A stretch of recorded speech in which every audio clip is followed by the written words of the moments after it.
dicurahkan. Haleluya, ku bersorak.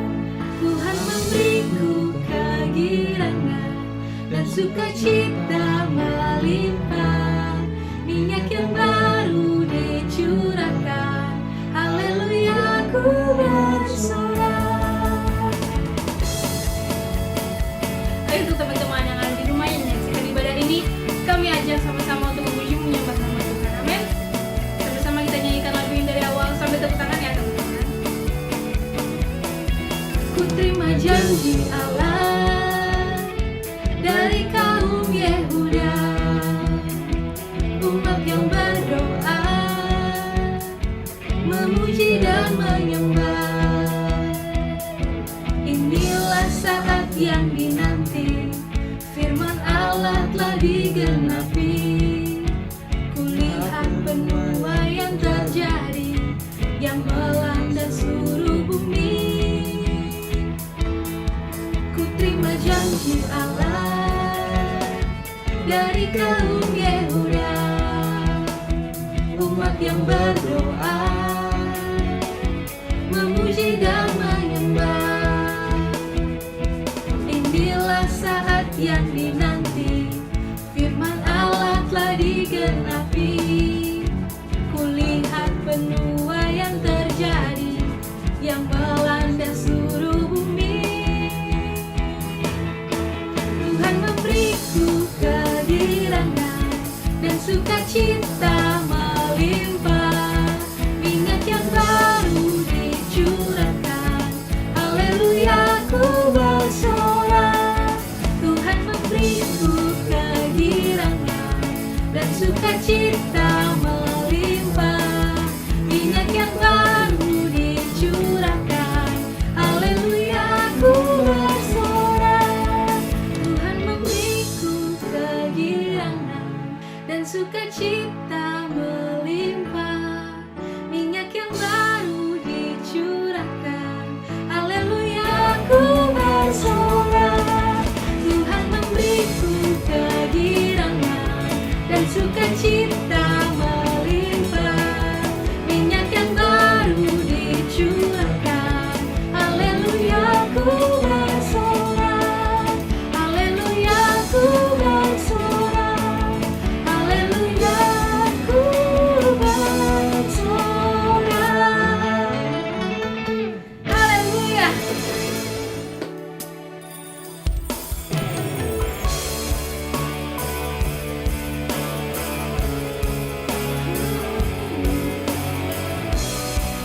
Mari sama-sama kita fokuskan hati dan pikiran kita masuk ke hadirat Tuhan lebih lagi, dan hati yang sungguh-sungguh kita akan puji dan muliakan.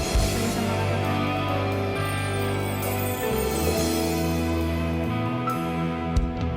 Tuhan syukur padamu Yesus, ku sembah sujud kepadamu Tuhan, di hadapan tahta kemuliaan-Mu.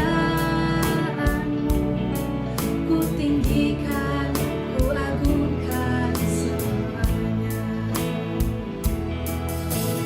Naikkan syukur padamu Yesus, ku sembah sujud kepadamu Tuhan, di hadapan tahta kemuliaan-Mu. Ku tinggikan, ku agungkan selamanya. Segala puji syukur bagimu, ku tinggikan namamu selalu. Kemuliaan hanya bagimu, terpujilah namamu. Segala puji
Shalom teman-teman GC, apa kabar nih? Semoga tetap dalam lindungan Tuhan ya, dimanapun berada. Aku mau bawain sharing, hari ini temanya Reset the Focus.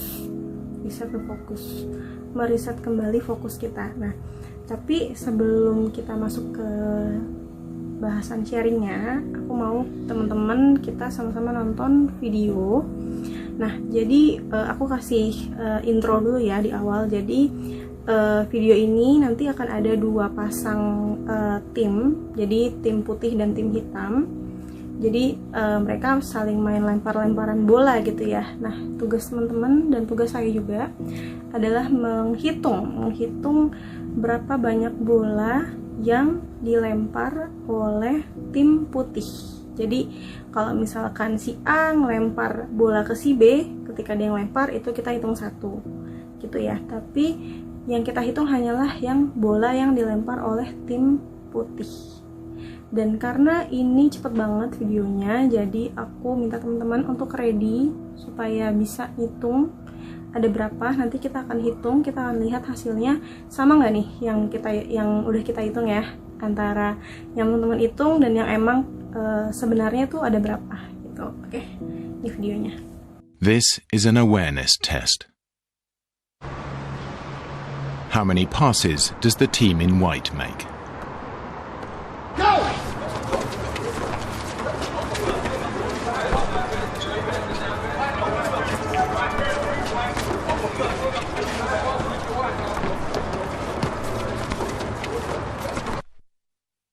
The answer is 13. But did you see the moonwalking bear?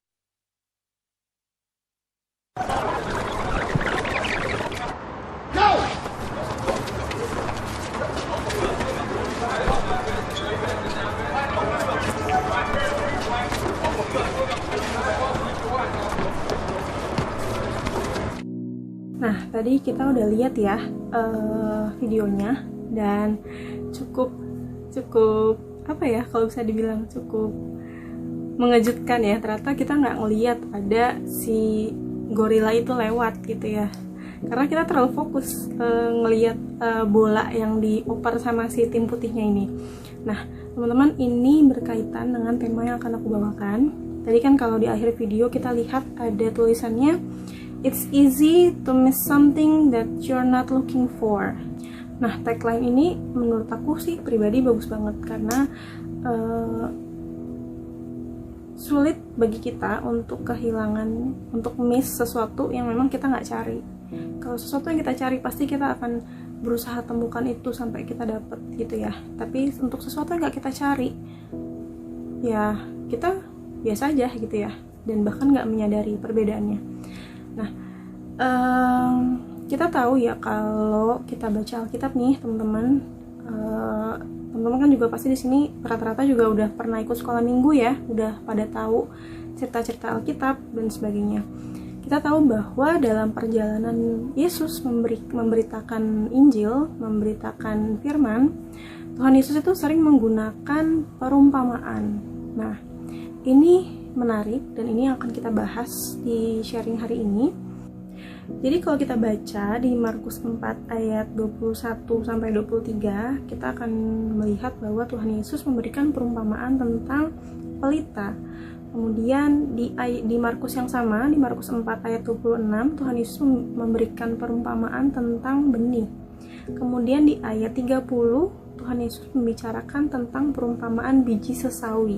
Nah, ini menarik kalau kita baca ya, karena Tuhan Yesus ini dia sering sekali memberikan perumpamaan. Kemanapun dia pergi, kemanapun dia berjalan, dia memberikan perumpamaan. Dan kalau kita lihat ya di kitab Injil, Matius, Markus, Lukas, Yohanes, itu ada lebih dari 40 perumpamaan yang digunakan Tuhan Yesus untuk memberitakan Injil kepada pengikut-pengikutnya.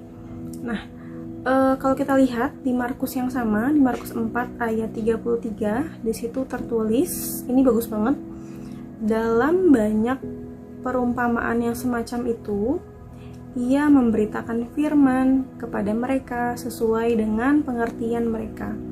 Jadi ini menurut aku key pointnya ya dari semua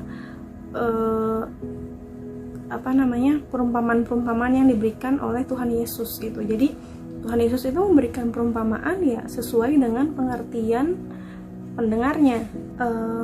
Kita akan coba telaah salah satu perumpamaan yang diberikan oleh Tuhan Yesus, yaitu tentang orang-orang upahan di kebun anggur. Nah, kita buka ya di Matius 20 ayat 1-16. Aku akan bacain full, jadi teman-teman jangan bosan ya, karena membaca Alkitab itu sebenarnya seru dan kita bisa dapat banyak hal dari situ. Oke, kita baca bareng-bareng ya. Matius 20 ayat 1-16. Perumpamaan tentang orang-orang upahan di kebun anggur. Adapun hal kerajaan sorga sama seperti seorang tuan rumah yang pagi-pagi benar keluar mencari pekerja-pekerja untuk kebun anggurnya. Setelah ia sepakat dengan pekerja-pekerja itu mengenai upah sedinar sehari, ia menyuruh mereka ke kebun anggurnya. Kira-kira pukul 9 pagi ia keluar pula dan dilihatnya ada lagi orang-orang lain menganggur di pasar. Katanya kepada mereka, "Pergi jugalah kamu ke kebun anggurku, dan apa yang pantas akan kuberikan kepadamu." Dan mereka pun pergi. Kira-kira pukul 12 dan pukul 3 petang ia keluar pula dan melakukan sama seperti tadi. Kira-kira pukul 5 petang ia keluar lagi dan mendapati orang-orang lain pula. Lalu katanya kepada mereka, "Mengapa kamu menganggur saja di sini sepanjang hari?" Kata mereka kepadanya, "Karena tidak ada orang mengupah kami." Katanya kepada mereka, "Pergi jugalah kamu ke kebun anggurku." Ketika hari malam, tuan itu berkata kepada mandornya, "Panggillah pekerja-pekerja itu dan bayarkan upah mereka, mulai dari mereka yang masuk terakhir hingga mereka yang masuk terdahulu." Maka datanglah mereka yang mulai bekerja kira-kira pukul 5 dan mereka menerima masing-masing 1 dinar. Ketika mereka menerimanya, mereka bersungut-sungut kepada tuan itu, katanya, "Mereka yang masuk terakhir ini hanya bekerja 1 jam, dan engkau menyamakan mereka dengan kami yang sehari suntuk bekerja berat dan menanggung panas terik matahari." Tetapi tuan itu menjawab seorang dari mereka, "Saudara, aku tidak berlaku tidak adil terhadap engkau. Bukankah kita telah sepakat sedinar sehari? Ambillah bagianmu dan pergilah. Aku mau memberikan kepada orang yang masuk terakhir ini sama seperti kepadamu. Tidakkah aku bebas mempergunakan milikku menurut kehendak hatiku? Atau iri hatikah engkau karena aku murah hati? Demikianlah orang yang terakhir akan menjadi yang terdahulu, dan yang terdahulu akan menjadi yang terakhir." Kalau kita lihat bahwa si tuan tanahnya ini, dia itu nyari upahan yang bisa dia hire, yang bisa dia sewa harian, dan dia akan memberikan upah 1 dinar per harinya, dan semuanya berjalan lancar ya, semuanya berjalan mulus. Tapi ketika di akhir, ketika di malam hari, ketika para upahan ini akan dibayar oleh mandor, orang-orang ini ada yang protes karena mereka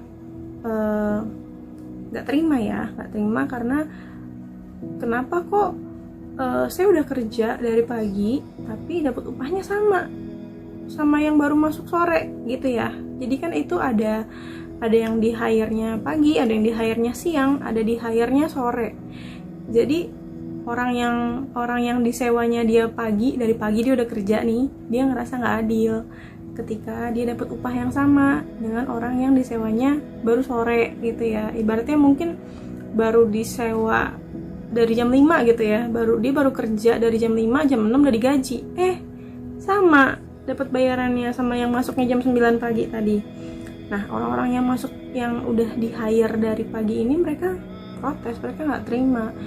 Lah, kok kita udah kerja capek seharian ngurusin kebun anggur, kenapa upahnya sama? Padahal dia baru kerja 1 jam gitu ya.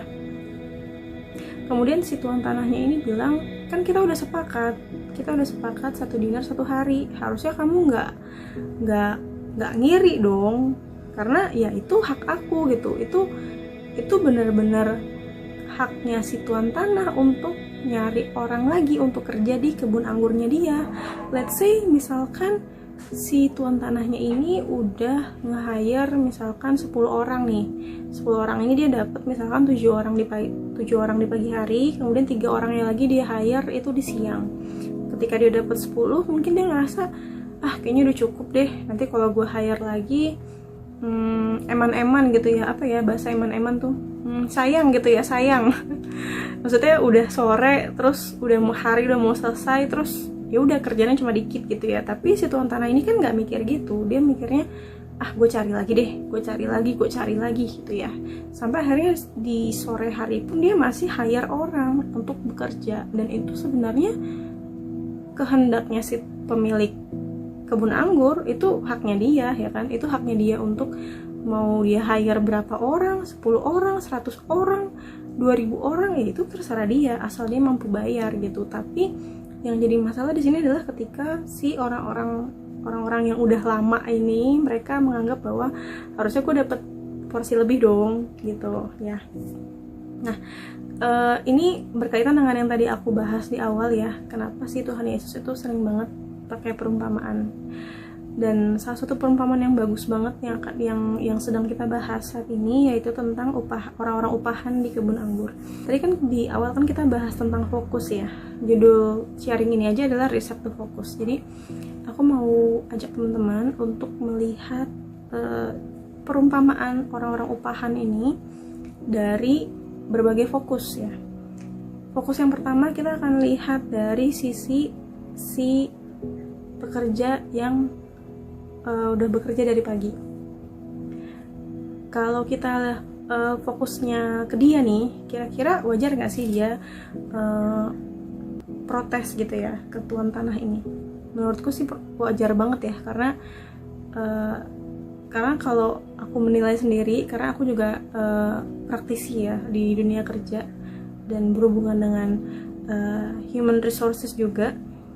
Jadi kalau ngelihat case-nya seperti itu ya, kalau dilihat dari kacamata mungkin Undang-Undang nomor 13 gitu ya, tenaga kerjaan, itu sebenarnya nggak adil banget kayak gitu. Maksudnya orang yang sudah diupah lebih awal tapi dia dapat bayaran yang sama dengan yang baru masuk, itu sebenarnya wajar aja sih kalau dia protes gitu ya. Tapi ada satu kalimat si tuan tanahnya ini yang bagus banget. Dia bilang, iri hatikah kamu karena aku murah hati gitu. Jadi kayak si tuan tanah ini kayak pengen bilang, lo ngiri ya karena gue baik gitu ke orang lain gitu. Dan wah itu kayaknya jelek banget gitu ya. Dan itu fokus yang pertama ya. Kemudian fokus yang kedua yaitu fokus dari si pemilik kebun anggurnya ini. Nah, pemilik kebun anggurnya ini kan dia sudah bilang ya bahwa di awal memang kita sudah deal nih, kita udah deal pokoknya sehari sedinar gitu. Dia nggak bilang sehari itu minimal harus kerja 8 jam kah, atau harus kerja 2 jam kah, atau harus kerja berapa jam, nggak ada ketentuannya, pokoknya sehari sedinar gitu. Dan sesuai dengan yang tadi kita baca ya di Alkitab, tuan tanah, jadi tuan tanahnya ini pun juga dia membayarkan apa yang seharusnya diterima oleh upahannya dia yang masuk terakhir. Jadi walaupun orang upahannya ini masuk terakhir gitu ya, masuknya jam 5 sore gitu, tetap dibayar sesuai dengan apa yang dijanjikan di awal oleh si tuan tanahnya ini. Nah, kalau misalkan kita kalau dari aku sendiri sih, aku nangkepnya kalau misalkan kita berfokusnya ya kepada si tuan tanah yang bisa kita umpamakan ini adalah Allah sendiri. Jadi Tuhan tuh kayak pengen ngasih tahu ke kita kalau sebenarnya Tuhan nggak pernah beda-bedain orang yang baru masuk Kristen, orang yang udah Kristen 20 tahun, orang yang udah Kristen 100 tahun pun ya Tuhan nggak beda-bedain gitu loh. Karena perjuangan kita adalah gimana kita mempertahankan iman sampai akhir ya teman-teman. Jadi walaupun misalkan let's say kita udah 15 tahun ikut Tuhan, misalkan kita udah Kristen dari lahir atau Kristen dari orok gitu ya ibaratnya ya, tapi ketika dalam perjalanan hidup kita ternyata kita kalah, ternyata kita menyangkal iman kita, ya 15 tahun itu means nothing gitu loh. Karena pada akhirnya yang Tuhan lihat adalah kamu bertahan gak sampai akhir gitu. Di Alkitab sendiri kan juga dikatakan ya bahwa hidup ini adalah pertandingan dan kita harus menyelesaikan pertandingan yang baik. Jadi menurutku sebenarnya hidup ini tuh pertandingan tapi nggak ada yang menang, karena semuanya dapat trofi, semuanya dapat reward, semuanya dapat hadiah dari Tuhan. Nah tapi pertanyaannya adalah kamu sanggup nggak menyelesaikan pertandingan itu sampai akhir gitu, atau kamu berhenti di tengah jalan. Nah kita balik lagi ya ke topik tadi di awal, yaitu tentang reset the focus. Nah dari perumpamaan ini aku mau ajak teman-teman untuk yuk kita reset lagi fokus kita. Tadi kan di akhir video ada satu tagline ya yang tadi aku bilang aku suka banget. It's easy to miss something that you're not looking for. Nah, pertanyaannya adalah apa yang kamu cari?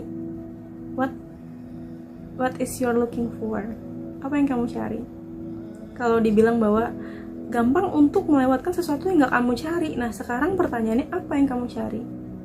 Apa yang kamu cari di hidup kamu? Apa yang kamu cari dari bertahun-tahun kamu sudah menjadi Kristen tuh, apa yang kamu cari gitu? Atau kamu merasa ya kak aku nggak nyari apa-apa, ya pokoknya let it flow aja kak, kayak air gitu mengalir. Nah itu salah banget ya, salah banget tuh. Jangan pernah bilang bahwa hidup mengalir seperti air, karena air itu mengalir ke bawah bukan ke atas ya. Oke. Nah aku mau ajak teman-teman apapun yang sekarang teman-teman lagi hadapi atau lagi alami, aku mau ajak teman-teman untuk bisa melihat dari sudut pandang Allah ya, bukan dari sudut pandang kita. Kalau kita melihat dari sudut pandang kita justru kita kemungkinan mungkin akan marah atau mungkin akan bete atau akan kesel ya, seperti si orang-orang upahan yang datang pagi ini, karena nggak adil gitu loh. Maksudnya gue kan udah kerja lebih dulu, kenapa upahnya sama gitu ya. Jadi kalau kita lihat video di awal, tadi kan instruksinya itu adalah kita disuruh menghitung jumlah lemparan bola dari tim putih. Nah, sebenarnya instruksi itu juga ngaruh ya ke fokus kita gitu ya. Dan balik lagi ke yang tadi aku bilang, fokus manusia itu tuh sebenarnya kalau bisa kita umpamakan gitu ya, seperti senter. Tahu senter? Nah, senter itu dia kan kalau misalkan kita lagi mati lampu nih, kemudian kita nyalain senter itu kan dia menunjuk satu objek. Jadi dia bukan seperti lampu yang kalau kita taruh dia akan menerangi semua. Tapi kalau senter itu ketika kita tembakan gitu ya ke dinding, dia akan memfokuskan cahayanya itu ke satu titik. Nah, otak kita itu seperti itu. Jadi ketika kita sudah diinstruksikan sesuatu, kita akan fokus, kita nggak akan ngelihat yang lain. Yang lain itu sepertinya hitam, sedangkan yang diinstruksikan itu seperti ada cahaya putihnya gitu ya. Jadi kita ngeliatnya fokusnya ke situ doang. Nah, teman-teman ini penting karena seperti yang tadi aku bilang bahwa kita harus meriset fokus kita ya. Kita harus meriset fokus kita, fokus ke hal-hal yang Tuhan ingin kerjakan dalam hidup kita, bukan apa yang pengen kita kerjakan dalam hidup kita ya teman-teman. Karena kan di Alkitab juga bilang bahwa semua hal yang baik, yang mulia, yang manis, yang sedap didengar, itulah yang patut kau pikirkan, seperti itu. Nah, ketika kita ingin meriset fokus kita, berarti kita juga harus dapat instruksi yang benar ya teman-teman. Kita harus dapat instruksi yang tepat. Ketika kak aku pengen berubah fokus, kak aku nggak mau fokusku ke pacaran lagi, aku nggak mau fokusku main game lagi, aku pokoknya mau fokus kak belajar. Nah, berarti harus ada instruksi yang tepat ya. Kalau kamu dengar instruksinya ayo pacaran, ayo main game, ya gimana kamu mau fokus ke belajar kalau instruksinya aja salah. Nah teman-teman, kita butuh instruksi yang jelas, kita butuh instruksi yang tepat. Gimana caranya? Back to Bible. Nggak ada opsi lain, nggak ada pilihan lain, kita harus back to Bible. Oke, itu dia sharing hari ini. Semoga memberkati teman-teman. Yuk kita bersatu di dalam doa. Bapak, kami mengucap syukur, terima kasih Tuhan kalau pada hari ini kami boleh belajar Tuhan untuk meriset fokus kami ya Bapak. Kami berdoa ya Bapak, biar kiranya Engkau mampukan kami ya Bapak tiap-tiap hari Tuhan mendengar instruksi dari Engkau ya Bapak, untuk mengikuti kehendak-Mu Tuhan, untuk melakukan apa yang Engkau inginkan dalam hidup setiap kami ya Bapak. Terima kasih Tuhan, terima kasih Yesus. Di dalam nama anak-Mu kami sudah berdoa dan mengucap syukur. Haleluya, amin. Nah, teman-teman, kita sudah memuji nama Tuhan. Bahkan kita sudah mendengarkan firman Tuhan. Sekarang waktunya kita memberi yang terbaik. Bagi teman-teman yang ingin memberikan persembahan, teman-teman bisa lihat di layar kaca teman-teman. Bisa via transfer ke nomor rekening GBW Pondok Gede, atau bisa juga scan QR Code yang tertera di layar.